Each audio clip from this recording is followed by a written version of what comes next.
Hace muchos años existió en Grecia un hombre llamado Sócrates. Aún no existía la ciencia o las religiones modernas, por lo que las personas de aquella época se dedicaban a pensar y reflexionar sobre las cosas de su entorno. Particularmente, a la gente le intrigaba demasiado saber de dónde veníamos o cuál era el origen de las cosas, por lo que muchos especulaban sobre lo que pudo haber ocurrido para que todo fuera como es.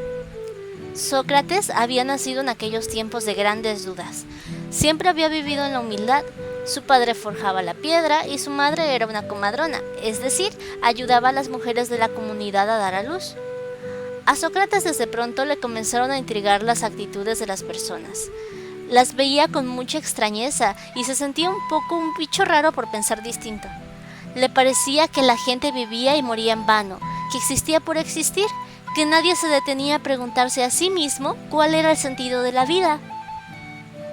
Su padre, que hacía esculturas en piedra a personajes importantes, quiso enseñar a Sócrates el oficio de escultor también. Pero su hijo era bastante reflexivo y no solía prestar atención a las instrucciones que le daban. Mejor salía y se iba a vagar por las calles, a platicar con la gente, a observar, a pensar. Después diría: no puedo esculpir las piedras para darles vida cuando los hombres pasan su vida entera anhelando ser una de esas piedras. Los años pasaron y Sócrates seguía siendo el mismo de siempre, vagando por las calles de la ciudad, con la misma túnica sucia y la apariencia descuidada. Eso sí, siempre iba de muy buen humor. La gente lo describiría como un tipo bonachón, risueño y parlanchín, de largas barbas blancas, casi calvo, de ojos saltones, baja estatura, nariz redondeada y con sobrepeso, seguramente por el gusto que le tenía al vino. Paseaba por la plaza pública, por el foro ateniense, por el mercado, por los caminos. Se detenía a hablar con el herrero, con el carpintero, con el que vendía vegetales y con los poetas. De todos quería saber, siempre preguntando un poco de la vida de cada cual. Era así como se iba poco a poco nutriendo de un amplio panorama de la vida. A la gente le resultaba muy simpático Sócrates al principio. Después de todo, era un tipo agradable. Pero Sócrates le caía mal a algunas personas. Resultaba que de pronto la ciudad de Atenas se había llenado de unos charlatanes que él consideraba despreciables. Eran una especie de maestros que iban de aquí para allá repartiendo conocimiento a quien quisiera escucharlos, aunque claro, mediante una buena suma de dinero. Sócrates siempre hacía muecas ante aquellos habladores, que pretendían trasladar la sabiduría como si se tratara de cualquier cosilla con la que se puede comerciar. Los miraba por todas partes y se hacían llamar sofistas, es decir, los sabios. No eran más que una bola de aristócratas, gente rica que cobraba por repartir sistemáticamente lo que se habían memorizado, sin enseñar a pensar y sin aportar absolutamente nada. Entonces decidió que pondría manos a la obra.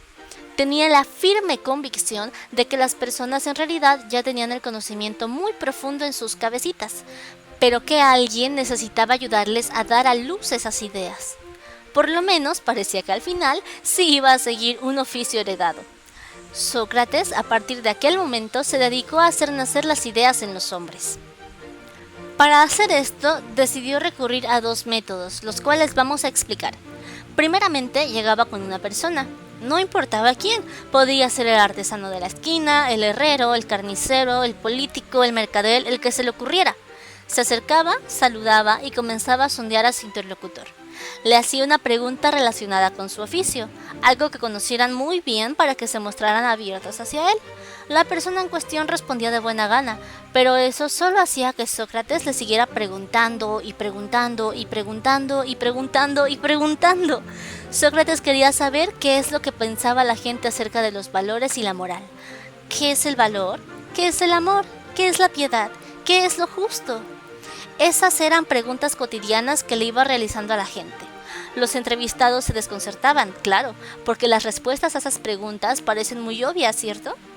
Pero poco a poco terminaban dándose cuenta de que no estaban seguros ni podían dar una definición a esos conceptos. Sócrates disfrutaba aquello. Era como un gran encuestador, el gran encuestador de Atenas. Se fingía el ingenuo, se fingía el ignorante, para que sus interlocutores le respondieran con mucha seguridad, pero al final todos se hacían bolas con sus respuestas y nadie podía concluir algo coherente. Esto se llamaría posteriormente la ironía socrática. ¿Sabes o no sabes la respuesta a la pregunta? No lo sabes, ¿verdad? A pesar de que siempre creíste conocer el concepto de justicia o de valor. Qué irónico, la gente opinaba que Sócrates era igualito a una avispa molestona, pique y pique con sus preguntas. La segunda parte del proceso era la mayéutica. La mayéutica era el momento en el que la gente daba a luz sus ideas. Las respuestas en verdad estaban ahí en el fondo, solo hacía falta que alguien les hiciera pregunta tras pregunta tras pregunta, así ellos solitos iban a llegar a una buena conclusión. Por lo tanto, sin valerse de libros, de viejos pasajes de los clásicos ni de clases, Sócrates enseñaba a la gente a pensar. También es que eso era parte de un gran experimento que hacía nuestra protagonista. Los sofistas, sus enemigos, los aristócratas que venían de otras ciudades para vender sus conocimientos, solían señalar que en todos lados las cosas eran muy diferentes a la ciudad de Sócrates. Que de acuerdo a la cultura en la que viviera cada hombre, los valores y las conductas necesariamente tenían que ser distintos.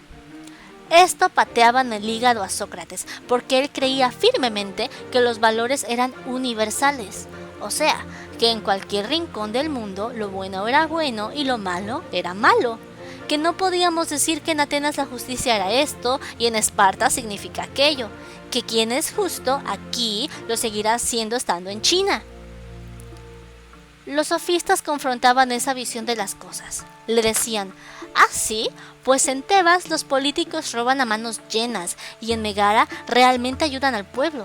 ¿Cómo puede ser que ambas ciudades tengan diferentes filtros para entender lo que está bien y lo que está mal? Para Sócrates la respuesta estaba bien clara. Porque no saben, porque el que hace el mal es ignorante. La noción del bien es universal, la noción de mal también. Los que obran mal son ignorantes, no saben que están haciendo el mal. Y entonces le respondían, ¿cómo así, Sócrates? En la ciudad fulana de tal, el rey roba a su pueblo y lo oprime. Es un tirano y sabe que está haciendo el mal. Sócrates era firme, porque es ignorante. Él no sabe realmente que está obrando mal. Dentro de su visión, él piensa que lo que hace está bien para sí mismo, pero tarde o temprano eso le cobra su factura y un día terminará arrepintiéndose. Por eso es necesario que la gente conozca las verdaderas esencias de los valores. Y por eso es que iba así para todos lados, ocupándose de la parte moral de las personas. Opinaba, si todos supieran lo conveniente que es que todos hagan el bien, nadie en su sano juicio obraría mal. Para eso solo hacía falta tener virtudes, para hacer el bien. Tengo que decir que la personalidad de Sócrates llamaba mucho la atención. Algunos jóvenes poco a poco se le iban uniendo. Una vez se topó con un muchacho al que le preguntó, «Joven, dime, ¿dónde encuentras el sustento para tu vida?» El chico le contestó, «Pues en el mercado». Sócrates, que nunca se rendía, le dijo una vez más, «Bien, pero ¿y dónde encuentras el sustento para tu alma?» El joven lo miró turbado y balbuceó, no sé». Sócrates le dijo, «Sígueme si quieres saber». Y lo siguió, confundido. Ese joven se llamaba Jenofonte. Jenofonte un día iba a ser uno de los más grandes filósofos e historiadores de la antigüedad. Nunca lo abandonaría. Otro que se le unió pronto fue Platón. Platón conoció a Sócrates a los 20 años. Sócrates quizá tenía unos 62 ya. Lo escuchó hablar en la plaza pública y se emocionó al punto de ir a pedirle que lo aceptara como uno más de sus discípulos. Platón era el discípulo más entusiasta de Sócrates y lo admiraba profundamente. A donde Sócrates fuera, Platón lo apuntaba todo. Quería registrar las palabras de su maestro para la inmortalidad. Otros de sus discípulos famosos fueron Antístenes, de quien Platón dijo que fue un viejo que comenzó tarde a aprender. Aristipo, el sucesor indigno, pues él cobró por enseñar. Euclides, Critón e Isócrates, quien más tarde diferiría fuerte con Platón. Algunos le siguieron con la doctrina socrática luego de que el maestro muriera. Otros parece que ya no hicieron nada de nada. Pero bueno, el caso es que Sócrates iba para todos lados por las calles de Atenas, rodeado de 10 o 12 fieles alumnos que iban escuchándolo todo. Debido a que Sócrates creía mucho en aquello de obedecer las leyes para que el Estado funcione, le terminaron tendiendo una trampa. Los aristócratas lo veían con mucho odio, ponía el conocimiento al alcance de cualquier tipo, les enseñaba moral y les metía ideas raras en la cabeza. Por esas y algunas otras razones le quisieron inventar algunos cargos. Formalmente lo acusaron de introducir nuevos dioses y de corromper a la juventud. Lo convocaron a juicio. Sócrates hizo su defensa del caso ante gente que era al mismo tiempo juez y parte. De nada sirvió, porque los jueces estaban determinados a deshacerse del viejo, y así pasó. Lo condenaron a tomar un veneno llamado cicuta. La noticia cayó como plomo entre su gente. Todos protestaron, gritaron, hicieron de todo, hasta que Sócrates los mandó a callarse a todos. Él iba a obedecer lo que las leyes dictaban. De otro modo, habría contradicho toda su filosofía en primer lugar.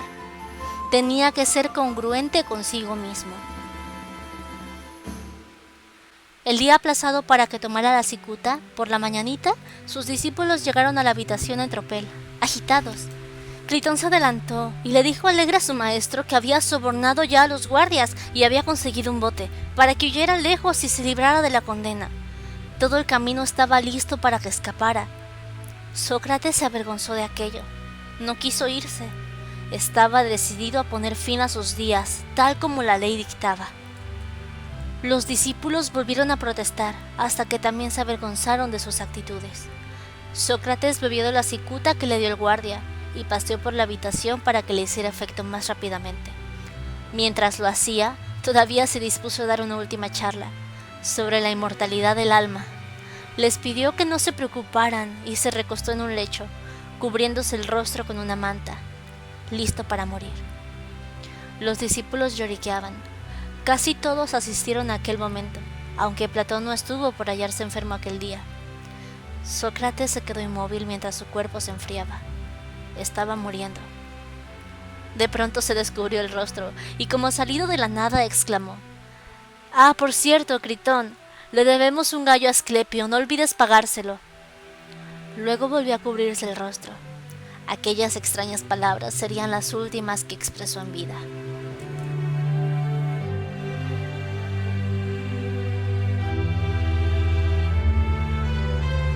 Ese es el fin de Sócrates. Fue importantísimo al no solo ser maestro de grandes alumnos, y a su vez grandes maestros, sino por haber sido el primero que filosofó sobre la moral del ser humano y se ocupó de cosas mucho más terrenales.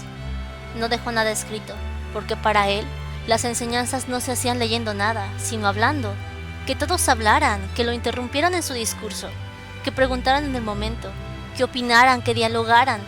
Tampoco nunca quiso dar cátedras. Él solo iba por ahí, fingiendo ser ignorante y haciendo que la gente diera a luz sus ideas. Ojalá así fueran todos los maestros en la actualidad.